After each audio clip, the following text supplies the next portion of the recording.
Episode 3। अगर आपने इससे पहले का वीडियो नहीं देखा है तो देख सकते हो, लिंक डिस्क्रिप्शन में है।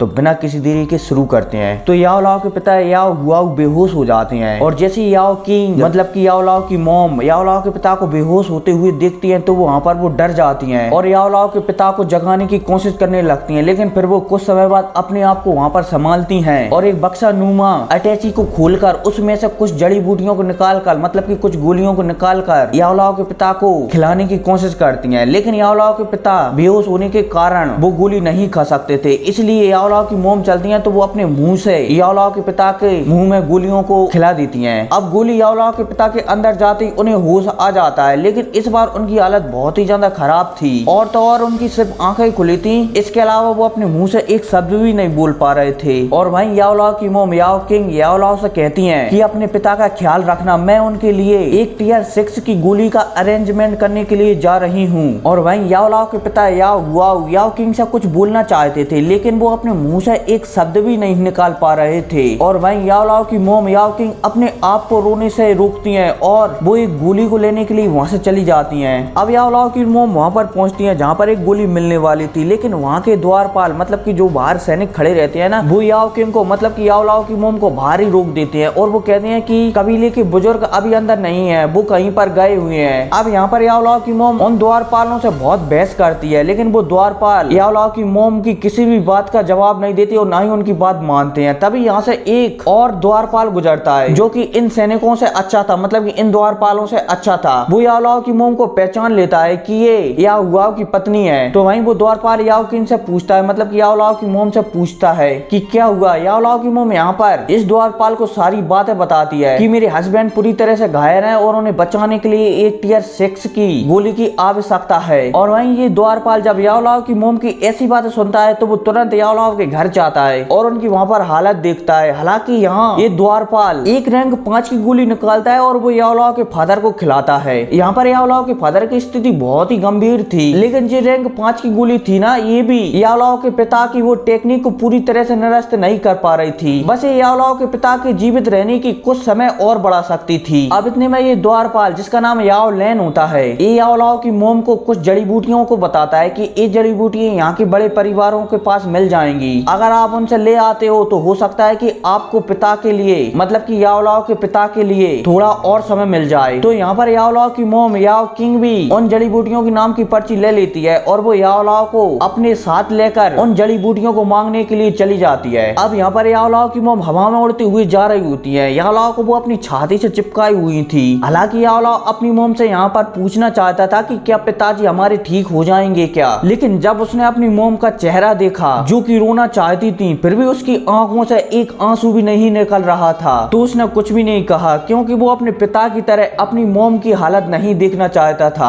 अब यहाँ पर याओ लाओ की मॉम एक परिवार के पास पहुंचती है जिसका नाम जुओ परिवार था। याओ लाओ की मॉम इनसे जड़ी बूटियों को मांगती हैं। ये याओ लाओ की मॉम को अंदर ले जाते हैं और अंदर ले जाकर इन्हें कुछ जड़ी बूटियां देती हैं, लेकिन इन जड़ी बूटियों में से कोई भी जड़ी बूटी ऐसी नहीं थी जो कि याओ लाओ के पिता को काम आ सके। अब यहाँ पर जुओ परिवार याओ लाओ की मॉम को यहाँ पर मना कर देता है कि हमारे पास और कोई भी जड़ी बूटी नहीं है। याओ लाओ की मॉम ये सुनती है तो यहाँ से चली जाती है, लेकिन याओ लाओ इस बात को अच्छी तरह से जानते थे कि इनके पास ये जड़ी बूटियां हैं, फिर भी इन्होंने नहीं दी। लेकिन वो अपने मुंह से एक शब्द भी नहीं निकालते और वो वहां पर अपने मुंह को बंद करते हुए उनकी सारी बातें सुनकर याओ लाओ और याओ लाओ की मॉम यहाँ से चली जाते हैं। अब इसके बाद याओ लाओ की मॉम याओ लाओ को लेकर ली परिवार के पास पहुंचती है, तो ली परिवार भी ऐसा ही कुछ करता है, उन्हें वो जड़ी बूटियां नहीं देता। इसके बाद वो एक दो परिवार के पास और पहुंचती है, तो वो परिवार भी याओ लाओ की मॉम के साथ ऐसा ही सलूक करते हैं और तो और वो उन्हें सलाह भी देते हैं कि तुम कबीले के खजाने में से इन जड़ी बूटियों को क्यों नहीं मांग लाती। हालांकि वो इस बात को अच्छी तरह से जानते हैं कि कबीले के खजाने में से सिर्फ कबीले के कुछ बड़े बुजुर्गों को ही ये जड़ी बूटियों को छूने का अनुमति हो सकती है। अब यहाँ पर याओ लाओ की मॉम चलती हैं तो वो एक और लास्ट परिवार के पास जाती हैं, जहाँ पर वो उस परिवार के द्वारपाल से कहती हैं कि मैं आपसे भीख मांगती हूँ कि आप मुझे तीसरे भाई से मिलने की अनुमति दें। तो द्वारपाल भी यहाँ पर तीसरे भाई का नाम सुनकर याओ लाओ की मॉम की कुछ बातों को मान लेता है और वो अंदर पूछने के लिए जाता है, लेकिन जब वो अंदर से बाहर आता है तो वो याओ लाओ की मॉम से कहता है कि वो तुम्हें नहीं जानते और तो और मैंने जब तुम्हारा नाम लिया तो उन्होंने मुझे डांटा भी, इसलिए तुम यहाँ से चली जाओ और वो तुमसे मिलना भी नहीं चाहते। और जब याओ लाओ उस द्वारपाल की ऐसी बातें सुनते हैं तो वो अपनी हाथों की मुट्ठियां मार लेते हैं, क्योंकि उन्हें पता है कि ये परिवार लास्ट परिवार है। इसके बाद उनके पास कोई भी चारा नहीं है इन जड़ी बूटियों को प्राप्त करने का।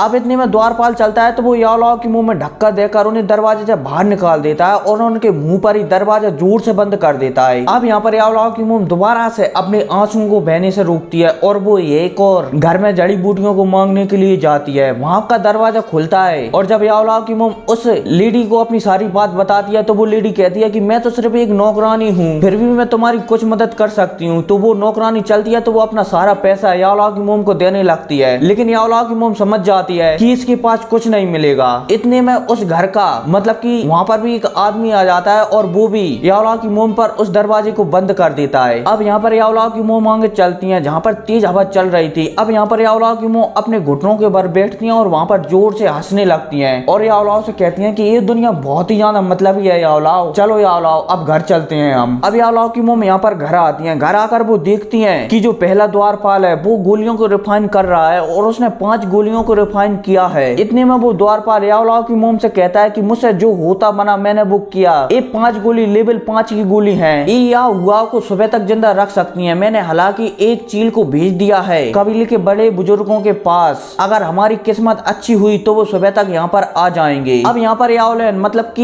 ये द्वारपाल नहीं है, ये एक बुजुर्ग है जो कि सबसे छोटी श्रेणी का बुजुर्ग है। यहाँ पर इनसे कुछ बात कहता है जिस वजह से यहाँ पर सभी लोग घुटनों के भर आ जाते हैं, लेकिन ये विनम्रता बताता है और इन सबको वैसा खड़ा कर यहाँ से चला जाता है। अब यहाँ पर यावलाओ की मोम हंसती है और हंसते हुए इन सबको यहाँ से जाने के लिए कहती है। तो ये सभी भी यावलाओ की मोम की बात मान जाते हैं क्योंकि उन्हें पता है कि यावलाओ के पिता के पास अब ज्यादा समय नहीं है और ये लोग अब अकेले में उनके साथ समय बिताना चाहते हैं, इसलिए ये सभी भी यहाँ से चले जाते हैं। अब इतने में यहाँ पर यावलाओ की मोम चलती है तो वहाँ पर रोने लगती हैं और यावलाओ के पास जाकर उनकी गले लगकर वहाँ पर अपनी आंखों को बंद कर लेती हैं और वहाँ पर सोचने लगती हैं कि अगर मेरे पास यावलाओ की जिम्मेदारी नहीं होती तो मैं भी तुम्हारे साथ चल सकती थी। लेकिन इतने में वहाँ पर यावलाओ की आवाज आती है कि मॉम आप क्या कर रहे हो, क्या आप भी मुझे छोड़कर जाना चाहते हो। और यावलाओ की इस बात पर यावलाओ की मोम अपने ख्यालों से बाहर आती हैं और वो यावलाओ को अपने पास आने की कहती हैं। यावलाओ भी दौड़कर अपनी मोम के पास जाता है और उनके गले लग जाता है। अब यहाँ पर रूम में एकदम शांति हो जाती है और अब मैं कुछ यहाँ पर आगे की बातों को एक्सप्लेन नहीं करूंगा, लेकिन मैं इतना बता सकता हूँ कि यहाँ पर यावलाओ बाहर जाती हैं और बाहर जाकर दोबारा से अंदर आती हैं। अब यहाँ पर ये तीनों उसी जगह पर निकलते हैं जिस जगह पर इस कबीले के सबसे पावरफुल लोगों का नाम था। अब यहाँ पर इनकी भी थोड़ी बहुत और बात होती है और फिर यावलाओ के पिता के अंतिम शब्द यावलाओ के कान में गूंजते हैं कि यावलाओ तुम्हें तुम्हारी माँ की हर बात को मानना है और उन बातों के बारे में विशेष सोचना है। और यह कहती है सूरज की पहली किरण निकल जाती है और सूरज की पहली किरण के साथ ही साथ यावलाओ के पिता वहाँ पर मर जाते हैं। और जैसे यावलाओ वहाँ पर देखता है तो उसकी शरीर में शक्तियों की एक तेज लहर उमड़ पड़ती है। 7 सितारे 8 सितारे 9 सितारा और फिर क्या इसी बढ़ती शक्तियों के साथ एपिसोड भी खत्म हो जाता है। तो मिलते हैं अगली वीडियो में, तब तक के लिए टेक केयर एंड बाय।